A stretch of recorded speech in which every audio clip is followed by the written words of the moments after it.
10 மற்றும் 12ஆம் வகுப்பு பொதுத் தேர்வில் சிறப்பிடம் பெற்ற மாணவர்களுக்கு தமிழக வெற்றிக் கழகம் சார்பில் 3 கட்டங்களாக ஊக்கத்தொகையினை தமிழக தலைவரும் நடிகருமான விஜய் வழங்குகிறார். முதல் கட்டமாக மே 30ஆம் தேதி வெள்ளிக்கிழமை மாமல்லபுரத்தில் 4 பாயிண்ட்ஸ் ஷெரட்டன் ஹோட்டலில் பாராட்டு விழா நடைபெறவுள்ளது. பொதுத் தேர்வில் தமிழகம் முழுவதும் தொகுதி வாரியாக சிறப்பிடம் பெற்ற மாணவிகளுக்கு ஊக்கத்தொகை மற்றும் சான்றிதழ்களை விஜய் வழங்குகிறார்.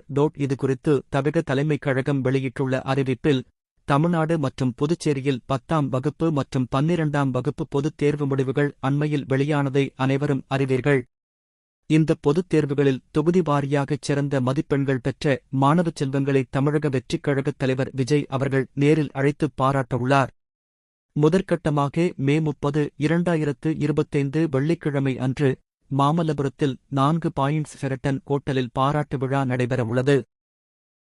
இந்த பாராட்டு விழாவில் அரியலூர், ராணிப்பேட்டை, கடலூர் உள்ளிட்ட குறிப்பிடப்பட்டுள்ள சட்டப்பேரவைத் தொகுதிகளைச் சேர்ந்த மாணவிகள் பாராட்டப் பெறுகிறார்கள்.